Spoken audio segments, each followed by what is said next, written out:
Vivez-vous un cycle de solitude et de désir d'être libre? Franchement et totalement gratuit? Alors rejoignez-nous dans un voyage transformateur alors que nous découvrons des stratégies pratiques pour surmonter la solitude et vous aider à atteindre votre plein potentiel. Même si la solitude peut être une émotion difficile à gérer, elle ne doit pas nécessairement être au centre de votre existence. Dans cette vidéo captivante, nous explorons les profondeurs de la solitude et offrons des conseils efficaces pour la surmonter et devenir le meilleur de vous-même. Commençons par comprendre ce qu'est vraiment la solitude. Ensuite, nous pourrons parler de le mettre derrière nous et de nous libérer, d'accord? Donc, à la base, la solitude est une émotion qui résulte d'un écart perçu entre ses relations réelles, ou son sentiment d'appartenance, et ses liens sociaux souhaités.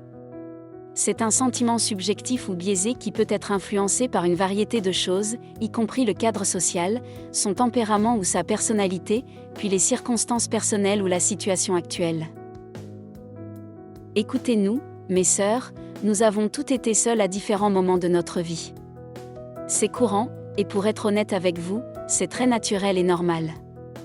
Nous ne parlons pas de la solitude habituelle qui est commune à l'être humain et à la vie. Nous parlons du moment où la solitude se transforme en un état persistant et durable. Lorsqu'il a une influence négative majeure sur le bien-être général et la qualité de vie. Ici, il est transformé d'un simple moment passager de solitude, ou d'une brève absence de compagnie humaine, en quelque chose de plus profond et de plus douloureux. Ce que nous appelons la solitude régulière est plus un sentiment, n'est-ce pas? Écoutez-nous, mes sœurs, nous avons toutes été seules à différents moments de notre vie. C'est courant, et pour être honnête avec vous, c'est très naturel et normal. Nous ne parlons pas de la solitude habituelle qui est commune à l'être humain et à la vie. Nous parlons du moment où la solitude se transforme en un état persistant et durable. Lorsqu'il a une influence négative majeure sur le bien-être général et la qualité de vie. Ici, il est transformé d'un simple moment passager de solitude, ou d'une brève absence de compagnie humaine, en quelque chose de plus profond et de plus douloureux. Ce que nous appelons la solitude régulière est plus un sentiment, n'est-ce pas?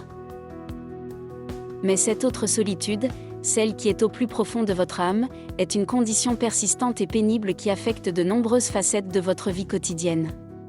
C'est la vraie solitude. Et pas la solitude saine, mais la solitude qui peut être nocive, la solitude qui dépasse le simple sentiment, elle se manifeste plutôt comme un état omniprésent et durable, qui a un impact significatif sur le bien-être général et la qualité de vie.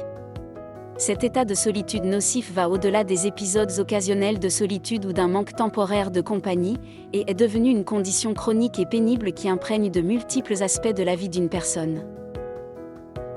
Ici, la solitude a transcendé les simples sentiments émotionnels très normaux et est devenue quelque chose de plus profond et complexe. Et ce type de solitude plus profond et plus complexe peut se manifester de plusieurs façons. D'une part, émotionnellement. La solitude prolongée peut avoir un impact émotionnel dévastateur sur l'esprit et l'âme. Les sentiments de tristesse, de vide et de nostalgie peuvent s'intensifier, conduisant à un profond sentiment de désespoir ou de désespoir. Ces émotions peuvent contribuer à des problèmes de santé mentale tels que la dépression et l'anxiété. Ensuite, il y a l'effet que la solitude peut avoir sur la santé physique. La recherche suggère que les personnes souffrant de solitude chronique ou profonde peuvent avoir un système immunitaire affaibli, des niveaux d'inflammation plus élevés, un risque accru de problèmes cardiovasculaires et des habitudes de sommeil compromises. Le stress et l'isolement associés à une profonde solitude peuvent en outre contribuer à divers problèmes de santé supplémentaires. Ensuite, il y a l'effet cognitif que la solitude profonde peut avoir sur une personne. La solitude persistante peut affecter les performances cognitives, entraînant des difficultés de concentration, de mémoire et de prise de décision. Ne voyez-vous pas comment le manque d'interaction sociale et de stimulation peut contribuer au déclin cognitif et à une diminution des performances cognitives globales? Pouvez-vous voir où la solitude peut contribuer à augmenter les schémas de pensée négatifs, ce qui peut encore exacerber les sentiments de solitude et de détresse? Nous avons besoin les uns des autres, non seulement pour la compagnie émotionnelle et le soutien, mais aussi pour la stimulation. Être en couple peut aider à améliorer ses capacités de raisonnement et sa croissance intellectuelle, grâce au partage de connaissances, d'informations et de faits. Mais rien de tout cela ne peut se produire si une personne se trouve dans un profond brouillard de solitude. À mesure que la solitude s'intensifie, l'individu peut se retirer davantage des interactions sociales, ce qui rend difficile la formation et le maintien de liens significatifs. Cela peut conduire à un retrait social, à l'isolement et à la personne qui a du mal à initier ou à maintenir des relations. Ne voyez-vous pas comment tout cela peut conduire à un cycle d'isolement qui se perpétue ? De plus, la peur du rejet ou du jugement peut exacerber ces tendances, rendant de plus en plus difficile de se libérer de l'emprise de la solitude. Ensuite, il y a les ramifications spirituelles que la solitude profonde peut avoir sur la vie d'une personne. La solitude profonde peut susciter des questions existentielles et peut conduire à des réflexions sur sa place dans le monde, entraînant en outre une grave sensation d'isolement, de détachement et d'absence de but ou de sens dans la vie. La solitude persistante peut éroder l'estime de soi et la confiance en soi, entraînant potentiellement un cycle négatif de retrait continu et d'auto-isolement. Cette personne est naturellement perdue, alors qu'elle cherche des moyens d'atténuer son sentiment d'isolement et de trouver un sentiment d'appartenance et de communauté. Écoutez-nous, sœurs et village, il est essentiel de reconnaître quand la solitude transcende le simple sentiment pour devenir quelque chose de plus profond, de plus sombre et d'isolant. C'est évident et repérable si nous ralentissons dans nos vies et regardons sérieusement notre chère amie. Comme moi, elle peut être introvertie et aime sa propre compagnie. En fait, de brèves périodes de solitude peuvent être bénéfiques et offrir des opportunités d'autoréflexion, de croissance personnelle et d'introspection. Cependant, il y a un niveau de désir d'être seul qui n'est pas juste, et cela ne devrait pas non plus se sentir bien. Vouloir passer du temps seul pour l'autoréflexion ou le rajeunissement personnel est une chose, s'isoler complètement en est très différent. Je m'adresse à ton village, mais aussi à ta sœur, qui peut être prise dans l'emprise d'une profonde solitude, la solitude malsaine, et ne pas vraiment s'en rendre compte. Regardons quelques points ensemble, d'accord ? Et parlez-en. Votre séparation physique ou émotionnelle des autres vous donne-t-elle un sentiment de rajeunissement et de repos, ou ressentez-vous un sentiment de solitude et de déconnexion ? Votre solitude est-elle un choix volontaire d'être seul, pour l'autoréflexion ou le rajeunissement personnel, ou pensez-vous que cela vient d'un profond sentiment de solitude où vous préféreriez vraiment ne pas être si seul ? Avez-vous des contacts sociaux limités ou inexistants avec les autres, souvent en raison de barrières physiques ou géographiques, d'un manque de soutien social ou d'un retrait intentionnel ? Vous sentez-vous étranger ou déconnecté de la société, de votre communauté ou même de vous-même ? Avez-vous l'impression de ne pas vous intégrer, de ne pas être compris ou de ne pas être accepté tel que vous êtes ? Ressentez-vous ce vide en vous ? Un vide ou un vide intérieur qui empire votre sentiment de solitude ? Vous arrive-t-il de ne ressentir aucun lien avec votre communauté, un manque de but, d'épanouissement ou de sens dans la vie, ainsi qu'aucun lien significatif ? Avez-vous l'impression d'être dans un funk ? Pour ceux d'entre vous qui n'ont peut-être jamais entendu ce terme, il est utilisé pour décrire un état de mauvaise humeur, une énergie faible ou nulle ou une détresse émotionnelle. Cela fait généralement référence à une période temporaire de déprime ou d'improductivité, qui peut inclure des éléments de solitude, mais ne se limite pas uniquement à cela. Écoutez-nous mes sœurs, notre sœur qui vit une profonde solitude a besoin de notre soutien, de notre empathie et éventuellement de notre intervention. N'oubliez pas que nous sommes un village et en tant que village, nous devons non seulement nous soucier profondément les uns des autres, mais nous devons montrer cette attention aimante, chaque jour si nous le pouvons. Cela signifie que nous ne pouvons pas laisser une sœur dépérir toute seule, alors que nous pouvons nous présenter et être là avec elle et pour elle. Nous ne disons pas que ce sera facile, mais nous disons que c'est tout à fait possible. Aborder la solitude chronique peut nécessiter une approche à plusieurs niveaux, y compris la consultation d'un professionnel de la santé mentale, la participation à des activités qui favorisent un sentiment d'appartenance, l'établissement de liens sociaux avec les autres et le développement d'un régime d'auto-soin et d'autocompassion.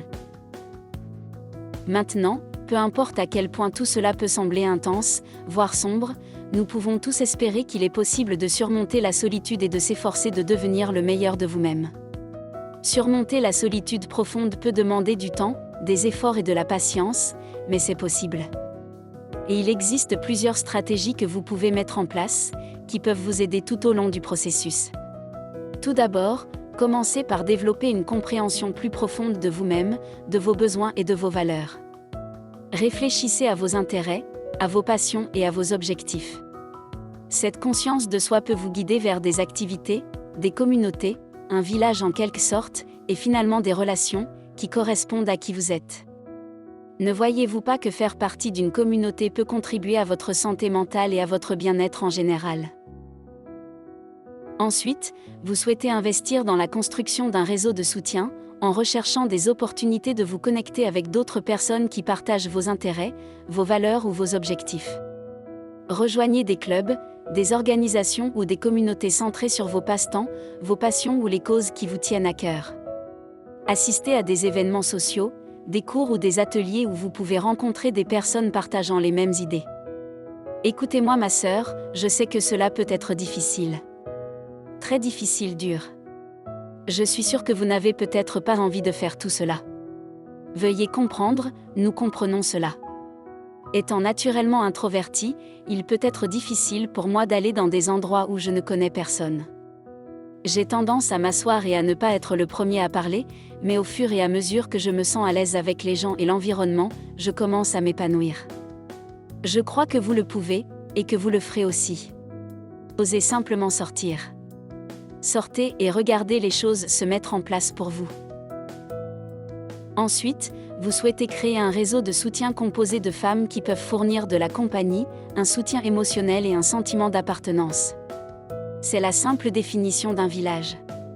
Et sachez qu'un village n'est pas une question de quantité ou de nombre, c'est une question de qualité, d'âmes partageant les mêmes idées qui veulent vivre ensemble. Il s'agit de favoriser des relations significatives, qui dureront toute une vie. Sachez que des relations comme celle-ci prennent du temps et que vous vous investissez personnellement et que vous faites des efforts, mais sachez cette vérité, cela en vaudra la peine. Pensez Y de cette façon, que vous surmontez toutes les peurs ou hésitations, pour investir du temps et des efforts, pour entretenir des relations significatives avec des femmes qui se soucient vraiment de votre bien-être et qui veulent que vous vous souciez d'elles. C'est le concept de village, d'entraide partagée. Ouvrez-vous aux autres et soyez prêts à être vulnérables avec eux, ce qui permet à des relations plus profondes et plus épanouissantes de se développer et de s'épanouir. Ensuite, vous voulez prendre l'habitude de prendre soin de vous. Chère sœur, vous devez prendre soin de votre bien-être physique, mental et émotionnel, si vous voulez être une aide pour votre famille et votre environnement, mais aussi si vous voulez réaliser la meilleure vie possible pour vous. Participez à des activités qui vous apportent joie, détente et rajeunissement. Donnez la priorité aux pratiques de soins personnels telles que l'exercice, une alimentation saine, un sommeil suffisant et la pratique de passe-temps ou d'activités qui vous apportent épanouissement et joie. Explorez vos intérêts, développez de nouvelles compétences et engagez-vous dans des activités qui élargissent vos horizons. Fixez-vous des objectifs et travaillez à vous améliorer, ce qui peut renforcer votre confiance et votre sentiment d'épanouissement. Vous ne savez pas à quel point le simple fait de vous occuper de vous et de vos besoins vous aidera à ne pas être si triste et seul. Cela peut sembler un peu étrange, voire cliché, mais réfléchissez Un vous heureux, épanoui, satisfait, ouvert et paisible peut égayer et apporter une joie aimante à toute votre maison, votre espace de travail et votre communauté. Ensuite, vous voulez défier les pensées négatives et les croyances dès qu'elles apparaissent. La solitude peut parfois conduire à une perception de soi négative et à un discours intérieur. Vous devez donc défier ces pensées négatives dès qu'elles entrent dans votre esprit et les remplacer par des croyances positives et stimulantes. Vous pouvez vous dire des choses comme « Je suis plus fort que la solitude que je vis ». La peur et l'anxiété ne peuvent pas me retenir. Bien que je ne sois pas parfait, je m'accepte complètement. Je vais me traiter avec gentillesse et patience aujourd'hui. Je n'accueille que les bonnes pensées et libère la négativité. Je sais que je suis ici pour une raison et j'accomplirai mon but. Je suis prêt à repartir à zéro aujourd'hui. Aujourd'hui est un jour d'amour et de gentillesse, je vais donc commencer par m'aimer et être gentil avec moi-même. Efforcez-vous de pratiquer quotidiennement l'autocompassion, en vous rappelant verbalement, si nécessaire, que vous êtes digne de connexion, d'appartenance et d'amitié. Ensuite, il y a ceci, que j'ai déjà dit et que je ne me lasserai jamais de dire. Sœur, demandez de l'aide professionnelle si nécessaire. Si les sentiments de solitude persistent, s'aggrave ou commence à avoir un impact significatif sur votre bien-être, envisagez de contacter un professionnel de la santé mentale. Ils peuvent fournir des conseils, un soutien et des stratégies adaptées à votre situation spécifique. Si vous êtes membre d'une culture qui ne le permet pas, ou qui désapprouve cela, alors cherchez un meilleur ami ou un membre de la famille de confiance, à rencontrer et à qui parler. Il y a des moments où nous avons tout besoin de quelqu'un pour résoudre un problème ou un problème avec nous. Il n'y a pas de honte à demander de l'aide. N'oubliez pas que nous avons été construits pour la communauté, pour faire partie de quelque chose de plus grand et plus que nous-mêmes. Nous vous le disons en toute conviction, et c'est que vous avez la force de surmonter la solitude et de créer une vie remplie de buts et de connexions. Croyez en votre propre résilience, faites confiance au pouvoir de la connexion humaine et ne perdez jamais espoir. Votre histoire est toujours en cours d'écriture, ma sœur, et les chapitres à venir offrent des possibilités infinies d'amour, d'appartenance et de bonheur. Continuez à avancer, pour un avenir meilleur devant vous. N'hésitez pas à vous abonner et à activer la cloche de notification pour ne rater aucune vidéo. Laissez un commentaire si vous le souhaitez et je traduirai et répondrai dans votre langue, si possible. Merci de vous être connecté. Jusqu'à la prochaine fois.